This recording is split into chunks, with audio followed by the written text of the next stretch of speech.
mucho aprendizaje que nosotros pudimos tener desde nuestra época y en lo que hicimos en el momento, ¿no? Sin embargo, creo que pues cada uno tiene una dinámica distinta y que pues ustedes, ¿no? Los que están haciendo el movimiento ahora son quienes tendrían que poner las cosas sobre la mesa, analizar el asunto y pues entrarle. Nosotros en realidad tenemos algo escrito, es algo corto, entonces creo que empezamos, ¿no? ¿Quieres decir algo antes? Pues nada más presentarnos, somos de Todo en Contra, ¿no? La compañera también es parte integrante, Patricia Ramírez y Carlos Pérez. El día de hoy decidimos tratar de traer aquí una propuesta de balance sobre los movimientos estudiantiles en los últimos 20 años, un poco partiendo de las generaciones que estamos. Bueno, pues la compañera fue más o menos de la generación, por lo que ahorita comentaban, de quien antecedió. Yo soy una generación posterior, pero pues nos tocan casi estos 20 años de estar viendo en algún momento como partícipes de los movimientos estudiantiles y en otro momento, pues ahora desde el periodismo, ¿no? Desde contar cómo se está desarrollando, ¿no? Y eso pues nos trae a la mesa esta propuesta de balance, como intentando reflexionar en ambos sentidos, ¿no? Desde el periodismo, pero también desde la experiencia de la lucha estudiantil, que de pronto pues también nos atravesó y generó pues en parte este tipo de iniciativas, ¿no? De medios de comunicación alternativos, como parte también de una necesidad real de los propios movimientos de expresarse, ¿no? Y de ampliar su incidencia y sus horizontes. Entonces esa es la introducción y bueno. Sí, finalmente este es solamente un esbozo, ¿no? No hay como muchas cosas que decir, pero bueno, pues vamos a avanzar. Dice, hay que recuperar, mantener y transmitir la memoria histórica porque se empieza por el olvido y se termina en la indiferencia. Hoy citamos al escritor y periodista José Saramago como punto de partida para traer a este anticoloquio la memoria histórica del movimiento estudiantil y recordar que por esta facultad en las últimas 2 décadas han pasado múltiples luchas sociales y estudiantiles que la institución ha buscado borrar, pero que ahora en medio del movimiento estudiantil más importante de los últimos años en la Universidad Autónoma del Estado de México cobran relevancia. Durante el rectorado de 2001 a 2005, las autoridades universitarias, apoyadas por un consejo de gobierno sumiso y acrítico, sin previa consulta, impulsaron un anteproyecto que tenía como objetivo tecnificar la educación, así como dar inicio a la desaparición de las carreras universitarias relacionadas con las humanidades. En 4 años, estudiantes de algunas carreras podrían ser certificados como técnicos universitarios, esto es, mano de obra para las empresas. Entonces, compartir la información a los propios estudiantes y organizar una oposición al proyecto detuvo el avance. Integrantes de diversas facultades se organizaron para evitarlo. En el 2005 e inicios de 2006, el Ejército Zapatista de Liberación Nacional lanzaba la 6ª Declaración de la Selva Lacandona y la Otra Campaña, con el fin de recorrer los distintos rincones del país para construir la unidad y articulación con organizaciones, movimientos y pueblos, en la perspectiva de luchar por un nuevo proyecto de nación y una nueva constitución para México. Este llamado en el Valle de Toluca convocó a distintos sectores que comenzaron a sesionar para organizarse y recibir a la Otra Campaña. Planteles de la UAMX fueron parte de las sedes de estas reuniones, que fueron perseguidas por las autoridades universitarias, quienes, por ejemplo, desalojaron una de las reuniones que se realizaba en las canchas de la Facultad de Humanidades. Pese a esta reiterada postura de las autoridades, en 2006 la Facultad de Humanidades también recibió en sus instalaciones a integrantes de la Asamblea Popular de los Pueblos de Oaxaca, APO, el movimiento definido por periodistas como la primera insurrección del siglo XXI, que movilizó y organizó a miles de oaxaqueños en contra del régimen priista de Ulises Ruiz Ortiz, en donde los universitarios jugaron un importante papel convocando a un encuentro nacional estudiantil en solidaridad con la APO y llamando a acciones como la toma de Radio Universidad, que se convirtió en uno de los medios de comunicación más importantes de este movimiento social. En los años posteriores, los estudiantes de la Facultad de Humanidades fueron parte de los convocantes de las marchas del 2 de octubre, que combinaron la reivindicación de justicia del movimiento del 68 con demandas estudiantiles inmediatas, convirtiéndose en una tradición ininterrumpida del 2007 al 2014. Desde antes, acciones en donde participaron estudiantes de licenciatura, preparatoria y distintas organizaciones sociales. Los universitarios también salieron a protestar contra el alza al transporte público en 2008, como ocurrió posteriormente en el 2020, contra el cambio de nombre a la UAMX, pues se pretendía incorporarle el de Adolfo López Mateos en 2010, y en rechazo al examen excluyente del Ceneval y los miles de rechazados que año con año se presentan en la universidad. También se expresó inconformidad contra la recategorización del Nevado de Toluca en 2013, que convalidaron algunos académicos e investigadores de la UAMX y que hoy se ha demostrado terminó deteriorando más esta área natural. También hubo organización y cuestionamiento a los convenios que la institución tuvo con Santander, los cuales le cedieron espacios universitarios a este banco, la credencialización mediante tarjetas de débito, y se combinó con la implementación de torniquetes en los espacios universitarios, pero la oposición fue incipiente y no detuvo la avanzada neoliberal. ¿Quieres tú? Sí. Aunque como resultado de dichos movimientos no se instalaron como estructuras permanentes, la base fue la asamblea. Pero en 2012, cuando empezaron a tomar más relevancia por las reuniones del movimiento Yo Soy 132, que se oponía a la imposición de Peña Nieto en el gobierno federal y que logró una estructura nacional con la conformación de la Asamblea Interuniversitaria, la Facultad de Humanidades fue una de las sedes locales de las reuniones de este movimiento en el Valle de Toluca, que agrupó principalmente a estudiantes de distintos planteles, quienes convocaron a distintas protestas que cuestionaron aspectos como el control mediático en general y la política priista que prevalecía en la UAMX en particular.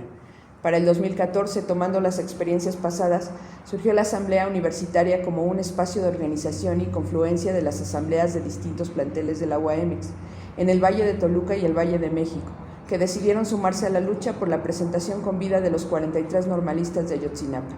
Este movimiento tuvo un carácter nacional y esta asamblea fue parte de la conformación de la Coordinadora Nacional Estudiantil y de la Asamblea Nacional Popular, donde confluyeron movimientos y organizaciones de todo el país. A estos periodos de amplia organización también le siguieron momentos de desmovilización. La publicación de la investigación periodística de la estafa maestra, por ejemplo, no generó una respuesta inmediata de la comunidad universitaria. Sin embargo, influyó en la realización de algunas asambleas y acciones que crecieron en 2018 y 2019, vinculadas también al intento de las autoridades de presentar una reforma a la ley de la universidad a la Cámara de Diputados, para la que solo realizaron una consulta no vinculante en línea. Esta reforma, que buscaba ampliar el periodo de rector, se ganó el rechazo del sector estudiantil, que durante una movilización oficialista para la entrega de la propuesta de ley que redactaron las autoridades, salió a cuestionar al entonces rector Eduardo Barrera Díaz, quien terminó huyendo del lugar en una motocicleta. Los cuestionamientos y el escenario político de alternancia en la legislatura sepultaron la iniciativa, que sigue pendiente hasta ahora. En 2018, la indignación universitaria comenzó a crecer por los casos de feminicidios, el más sentido, el de Denia Aurora de la Facultad de Humanidades, que sacó a miles de estudiantes a marchar hacia la Fiscalía Estatal para demandar mejores condiciones de seguridad e iniciar un proceso de diálogo con la autoridad estatal, que finalmente se diluyó en mesas de trabajo que simularon escuchar las problemáticas planteadas por los estudiantes. Esta protesta fue el precedente más cercano al movimiento estudiantil, principalmente de reivindicaciones feministas, que se levantó en la institución entre el 2019 y 2020, el cual pasó por la toma de rectoría ante el feminicidio de la maestra Sonia, las mesas de diálogo y trabajo con el rector, a la indignación generalizada por la falta de cambios institucionales. Los paros en 5 facultades que se dieron en ese proceso empezaron a demandar mucho de lo que hoy reivindica el movimiento estudiantil: una universidad libre de violencia de género, la reforma al artículo 43 del Estatuto Universitario y el voto universal, este último reivindicando principalmente desde la Facultad de Humanidades, donde un proceso de elección de consejeros terminó por levantar en paro a los estudiantes de esta facultad. Este movimiento se vio detenido por la pandemia y el paso a la virtualidad, lo que limitó que el proceso siguiera creciendo. Sin embargo, después de este movimiento, las autoridades modificaron los planes de estudio en múltiples planteles para ampliar el número de estudiantes con clases en línea, lo que genera una amplia dispersión y desorganización de la comunidad estudiantil. Con estos elementos llegamos al 2025, momento en el que las autoridades fueron incapaces de prever que un movimiento estudiantil pudiera crecer. Esa falta de lectura de la realidad rápidamente los rebasó, y hoy el estudiantado está haciendo una nueva historia, producto de estas y otras muchas luchas que la han antecedido. A modo de balance de todo esto, podemos destacar las siguientes conclusiones. 1. Las asambleas son una recurrente estructura de organización presente en las luchas estudiantiles y sociales del país. Su papel en la actualidad llama a la reflexión sobre el tipo de universidad que puede construirse sobre esta base, como la máxima instancia para la toma de decisiones. 2. Que las definiciones institucionales siempre han obedecido a un modelo político y económico del gobierno estatal y federal, razón por la que el análisis y el resultado debe partir de considerar estos aspectos. 3. Que esa misma perspectiva en la construcción de una universidad diferente hace necesario plantear una alternativa política y social frente a la realidad general y las instituciones. Basta mirar las luchas sociales que ayer y hoy recorren la universidad. 4. Este momento que vive la UAMX es parte de un proceso extractivista que lo mismo va por minerales y riquezas naturales que por la educación y la cultura. Solo la organización de los afectados y de las organizaciones y comunidades aliadas puede oponérsele y visibilizarlo, nombrarlo, describirlo y derrotarlo. El actual paro universitario refleja las problemáticas de las comunidades atravesadas por ese extractivismo, cuyo objetivo es acotar nuestros derechos vitales y someterlos a la dictadura del capital. Entonces, pues en términos generales, ¿no? Este sería como parte de la observación, es un esbozo, obviamente, creo que los movimientos tienen características distintas, se van estructurando de diferente manera, pero creo que una cosa que nosotros hemos observado, tanto en el movimiento como en el trabajo periodístico, es que sí es necesaria hacer una vinculación con la sociedad que nos permita trabajar en conjunto y que la parte principal de este movimiento estudiantil y de todos los movimientos pues se relaciona obviamente con la organización, ¿no? Con este trabajo crítico hacia lo que estamos haciendo, autocrítico hacia lo que podemos generar y vinculado, por supuesto, necesariamente con la sociedad. Pues creo que ya está planteado los principales elementos, solo insistiría un poco en esta visión sobre el tipo de universidad que hoy está luchándose, digamos, en la comunidad universitaria y que más o menos ha empezado a expresarse en lo que hoy se plantea en las mesas de debate con las autoridades, que se plantean los pliegos petitorios, pero que todavía incluso en términos de analizar el desarrollo de las universidades en México, pues habría que profundizar aún más en esas experiencias, porque finalmente todas las universidades son producto tanto de la lucha social desde los trabajadores, desde los estudiantes, desde los campesinos, como de la política neoliberal que se ha venido empujando o imponiendo desde hace ya más de 40 años, ¿no? Y esa política neoliberal pues hoy nos trae, digamos que en este escenario, en redefinir las instituciones en función de una correlación de fuerzas. Es decir, la fuerza justamente de estas políticas que vienen desde el gobierno federal y estatal, aunque quieran decir que ya no existen, porque en realidad siguen sustentando el modelo neoliberal en casi todos los ámbitos de su política, como por otra parte pues lo que puede hacer el estudiantado desde la visión de las mayorías, ¿no? Y esas mayorías pues también es importante mirarlas, porque a veces muchos movimientos caen, digamos, en solo verse a sí mismos como estudiante, como trabajador, como afectado, ¿no? Y eso pues también es una limitación, digamos, en términos justamente de poder entender el fenómeno, porque se aísla de toda la política que está detrás. Y muchas veces esta visión, ahora incluso que, insisto, que se discute el tipo de universidad, pues a veces puede ser muy estrecha cuando solamente miramos la realidad inmediata y no que toda esta política es resultado de definiciones arriba, ¿no? Y entonces también ahí es donde entra este cuestionamiento.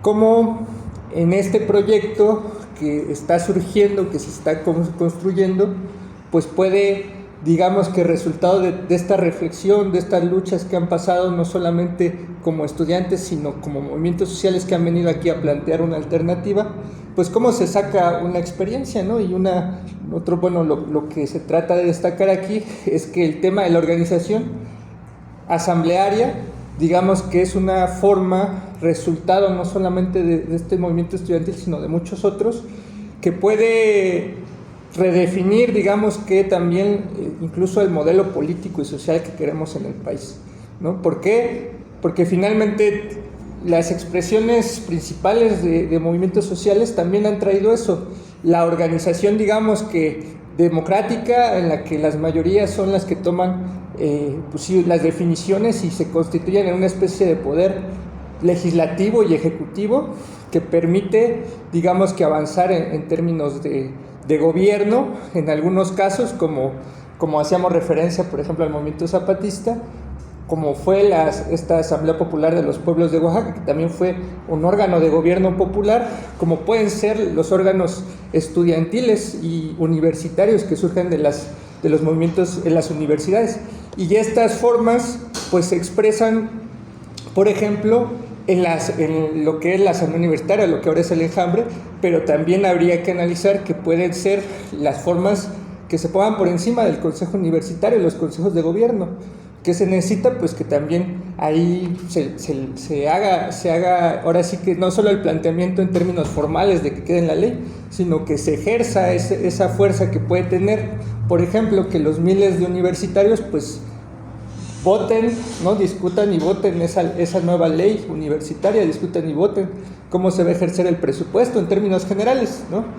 Evidentemente ahí ya entrarán otros aspectos que claramente está el movimiento estudiantil analizando, cómo combinar esta organización asamblearia y de pronto de carácter horizontal con el conjunto de aspectos que tiene que abordar, porque evidentemente los miles de universitarios no se pueden reunir todo el tiempo en la asamblea, pero efectivamente lo fundamental es cómo esta concepción, esta estructura que ha surgido de todo esto, pues puede ponerse por encima, digamos, que de la burocracia y de las definiciones de unos pocos, ¿no?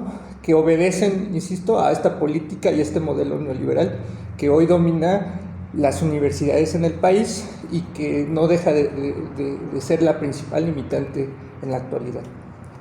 Eso. Sería todo. No sé si quieran comentar o...